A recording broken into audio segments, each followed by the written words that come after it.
En este caso nos dicen que a 50 grados, vamos a anotar los datos aquí, en esta pizarra, y después nos pasamos a la que ya está resuelta, ¿vale? Nos dice que a 50 grados centígrados, la presión de vapor del benceno, es el disolvente puro, es de 269,3 milímetros de mercurio. Recordemos también lo que es la presión de vapor, es que cualquier líquido en su superficie, las moléculas que forman esa superficie pueden, muchas de ellas, escapar y generar un gas en esa superficie. Ese gas, que llamamos vapor, tiene una presión, y esa presión se llama presión de vapor. Me piden que calculemos a esa misma temperatura la presión de vapor, es decir, queremos calcular la nueva presión de vapor de la disolución, del disolvente, pero ya cuando no está puro, sino que le añadimos, en este caso, 1,26 gramos de naftaleno, de esa sustancia que nos dan esa fórmula, porque no la sabemos, sencillamente, no tenemos por qué saber la fórmula del naftaleno, y disolvemos eso en 25 gramos de benceno. El benceno es C6H6. También nos dan la fórmula porque de momento no la sabemos. Ya cuando demos algo de formulación orgánica, sí deberíamos saber cuál es la fórmula del benceno, por lo menos, ¿vale? ¿De acuerdo? Ese es el problema. Y ese problema lo vamos a resolver utilizando lo que se llama, o mejor dicho, lo vamos a resolver a partir de la ley que se llama ley de Raoult, en la cual sabemos que el descenso de la presión de vapor, es decir, la diferencia entre la presión de vapor del disolvente puro menos la presión de vapor del disolvente cuando ya está en la disolución, es igual al producto de la fracción molar del soluto multiplicado por la antigua presión del disolvente puro. Esa relación es la que vamos a utilizar y en este caso nuestro objetivo será calcular ¿qué? Esa presión de vapor. La vamos a despejar, ¿vale? Para ello ya tenemos la presión del disolvente puro, ¿no? 269,3 milímetros de mercurio. Y necesitaremos hallar entonces ¿qué? La fracción molar del soluto. Porque una vez que la hallemos, lo voy a despejar de una sola vez. Cuidado con esto de despeje otra vez, que tenemos la presión restando en la parte izquierda. La voy a pasar sumando a la parte derecha. Y la voy a dejar en la parte derecha, porque me da igual que esté en la derecha que en la izquierda. Así que la presión del disolvente cuando está en la disolución será la presión que tenía puro, menos porque disminuye este producto. El producto de la fracción molar por la misma presión que tenía cuando era puro ese disolvente. Así que eso es lo que tenemos que hacer. Y para eso, insisto, hay que hallar la fracción molar del soluto. En este caso, la forma en la que necesitamos la concentración es en forma de fracción molar.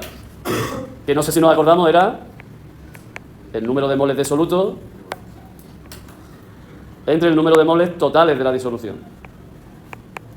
Es decir, si hay solo dos componentes en la disolución, los moles de soluto más los moles del disolvente. Eso es lo que tenemos que averiguar entonces.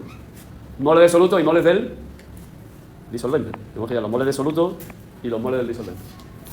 Y eso es del tema anterior, no es de este tema. Porque tenemos las masas, tenemos las fórmulas y por tanto podemos hallar los moles, digo yo. ¿No? Vamos a por ello entonces.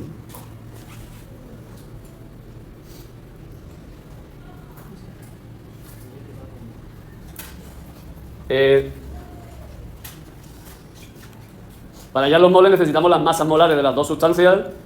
Yo las tengo aquí ya calculadas. La masa molar del naftaleno es 128 gramos por mol.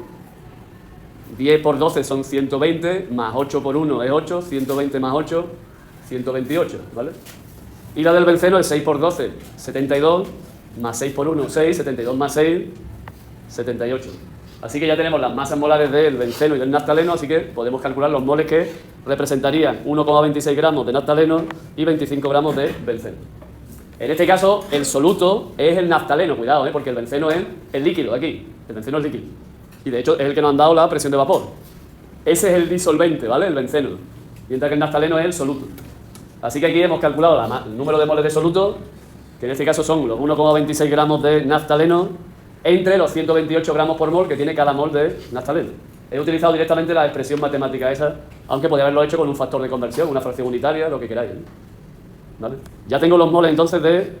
que no lo he puesto aquí, se me ha olvidado, Por tanto, lo ponemos. Se me ha olvidado la unidad, la habré borrado o yo qué sé. Esos son moles, ¿vale? 0,0098 moles de naftaleno tenemos. Y de benceno, pues hago lo mismo, pero para el benceno, es decir, para el disolvente, que son 25 gramos entre 78 gramos por mol. Yo, si no lo habéis hecho, insisto, vería, comprobaría que no me he equivocado, que yo me equivoco, Bueno, no lo sé, creo que sí, me equivoco. Así que no solo estamos corrigiendo el ejercicio, sino que estamos corrigiendo lo que está dando ahí, si es posible. Somos 35 personas viendo eso para poder comprobarlo. A mí me da 0,32 moles de disolvente, ya tenemos entonces los moles de soluto, los moles del disolvente, y ya puedo calcular perfectamente, digo yo, la fracción molar, ¿vale? Porque solo tengo que sustituir ahí 0,0098 dividido entre 0,0098 más 0,32. Recordad que la fracción molar es un número siempre menor que 1, por la propia definición de fracción molar, ¿vale? Aquí he puesto la otra forma de calcular los moles, por si a alguien le gusta más utilizar fracciones unitarias, factores de conversión, no sé, lo que le apetezca a uno más en este caso de calcular, ¿vale? Estamos hablando del tema anterior, insisto otra vez, ¿eh? Calcular los moles de una sustancia sabiendo la masa y calculando la masa molar de la sustancia. Ya hago la fracción molar entonces, he sustituido moles de soluto, moles de disolvente, y la fracción molar que no tiene unidades es 0,0297, que representa el número de moles de soluto que hay por cada 1 mol del total de la disolución. Eso es lo que es la fracción molar. Por eso es menor que 1 siempre, porque estamos haciendo un tanto por 1, y refiriéndonos a 1. Ya podemos entonces hallar la presión de vapor de la disolución, porque ya teníamos escrita cómo se calculaba. Había que quitarle a la presión del benceno, a esa temperatura, que eran 50 grados centígrados, el producto de la fracción molar por la propia presión del benceno en esa situación. Que conste que ahí se podía sacar factor común la presión de vapor, ¿lo veis o no? Es la misma. Si alguien la quiere sacar factor común, perfecto, porque en realidad es la misma presión. Es más, alguien podía utilizar en vez de eso la propia ley de Raoult, que directamente me da cuál es la presión. Por cierto, voy a cambiar aquí la notación, que aquí tengo otra notación distinta, porque a lo mejor estáis perdiendo con la notación. Y creo que antes también estaba puesta así. Así que la voy a cambiar. Porque hemos cambiado la notación y en vez de V hemos puesto D minúscula, ¿vale? La cambio, ¿eh? Para que no nos liemos con la notación que está en los apuntes, que es con la D minúscula. A mí me gusta más llamarlo con V, pero como las leyes ponen una D minúscula, pues lo ponemos, ¿vale? Que representa la presión del disolvente, tanto puro como cuando está en la disolución, ¿vale? El resultado, 261,3 en milímetros de mercurio. No hay que expresarlo en otras unidades. Hombre, si alguien quiere expresarlo en la atmósfera, nadie se lo va a impedir, ¿eh? Pero no es necesario. Y además estamos viendo, como no podía ser de otra manera, que esa presión disminuye. Antes era 269 y ahora es 261. No es que haya disminuido una barbaridad, pero bueno, ha disminuido.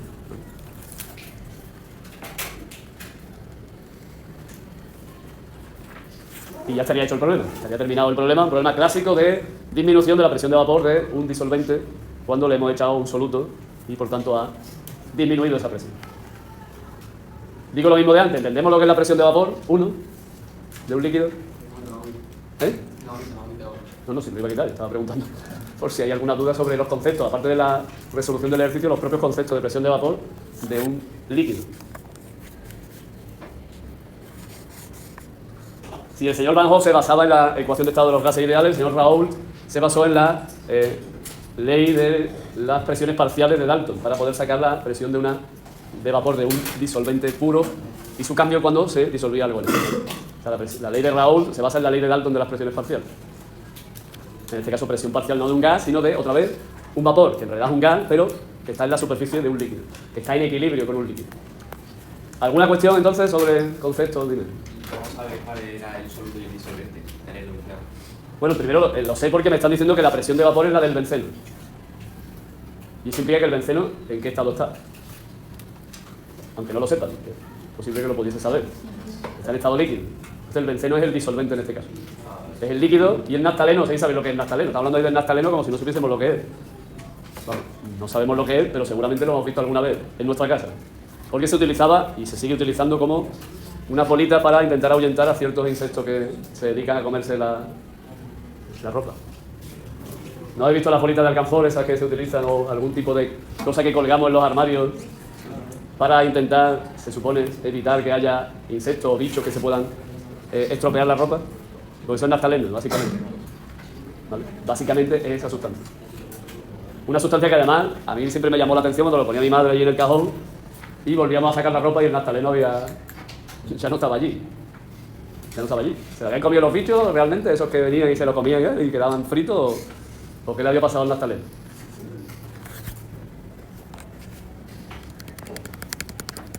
Pues se había sublimado, que se llama. Había pasado del estado sólido directamente al estado gaseoso. De manera que ese gas que se formaba es lo que de alguna forma, insisto, me imagino impediría a los bichos acercarse por allí. Y había desaparecido, se había sublimado, se había convertido en un gas y se había ido a donde fuese, ¿no? Ya no estaba allí en forma sólida.